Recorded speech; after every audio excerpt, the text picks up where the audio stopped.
Hello, good morning বন্ধুরা, কেমন আছো বলো? তোমাদের সামনে সকাল সকাল চলে এলাম বন্ধুরা। আজকে একটা কাজ আছে, তাই খুব ভোর ভোর উঠেছি। এখন বেজেছে 6:30। সব বাসি কাজটা হয়ে গেছে, ওই স্নান করা হয়ে গেছে। এখন নিচে নেমে যাচ্ছি। আজকে বড়ি দেওয়া হবে, তাই খুব ব্যস্ত বন্ধুরা। যাদের ঘরে বড়ি দেওয়া হয় তারা তো বুঝতে পারো, বড়ি দেওয়ার কাজ হচ্ছে একটা বড় কাজ। অনেক সময় ধরে বসে দিতে হবে। বাড়িতে এখানে কাজ আছে, এখন খাওয়ার করব, তারপর এখন একটু দেরি করে বসবো। নিচে নেমে যাচ্ছি, ঠাকুরকে জল দেবো, মন্দির টন্দির ধুয়ে তারপরে খাওয়া দাওয়া হবে। তারপর বড়িতে দিতে বসে পড়েছি। দেখো বন্ধুরা, এখন কিন্তু বেজে গেছে 11টা।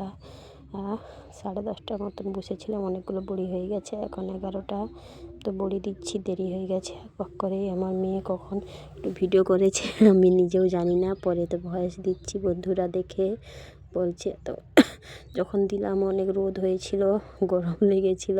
দেখো বন্ধুরা, এলোমেলো হয়ে গেছে। এই বড়িগুলো কিন্তু আগের দিন দিয়েছিলাম। দেখো তোমাদের দাদাভাই বাড়িতে আছে, দাদাভাই আমাকে কলাইটা দেবে দিচ্ছে, তাই দিলাম বন্ধুরা। এখন হয়ে গেছে 12টা, 12:30। তারপর এসে রান্না করতে বসেছি তাড়াতাড়ি করে। সেরকম বেশি আজকে রান্না করব না, আলু ফুলকপির একটু তরকারি করব, আর একটু মাছ আছে ঝাল করব, আর বিচা কলা আছে দেখে একটু ভাজা করব, যদি সময় হয় করব বন্ধুরা। তাড়াতাড়ি করে এসে রান্না করতে বসে বললাম, দেরি হয়ে গেছে বকছে, বলছে এত দেরি হয়ে গেল, তাই তাড়াতাড়ি করে। দেখো বন্ধুরা, আলু ফুলকপি ঝোল করেছি, দেখো কত সুন্দর কালার এসেছে বন্ধুরা। দো পাখাতে রান্না করি কালা করা, কিন্তু তরকারিগুলো কি আমার কালো হয়? দেখো বন্ধুরা, কলাটা সিদ্ধ করে বীজাগুলো বের করে নিয়েছি, এবার এটাকে ভাজা করব।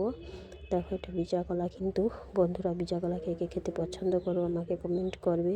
তারপরে একটুখানি মাছ ছিল, কই মাছ, কিন্তু মেয়েরা তো খায় না।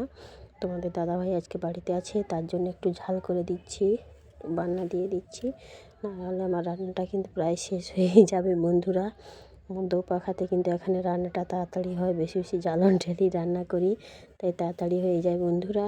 কলা ভাজা হয়ে গেছে, কফি ঝোল হয়ে গেছে। আর মাছটা দেখছো, এই মাছটা কিন্তু খুব বড় একটা কই মাছ, মা তাকে কেটে দিয়েছে বড় বলে। এটা বান্না দিচ্ছি, মাকে দেবো। তোমাদের দাদা ভাই দুজন খাবে, বাবা বাড়িতে নেই, বাবা তো গানে গেছে আজকে, তাই একটু দেরি হচ্ছে। তবু কিছু না, নাহলে বাবা থাকলে আরও তাড়াতাড়ি রান্না করে দিতে হতো বন্ধুরা। আজকে এখানে শেষ করছি এখন।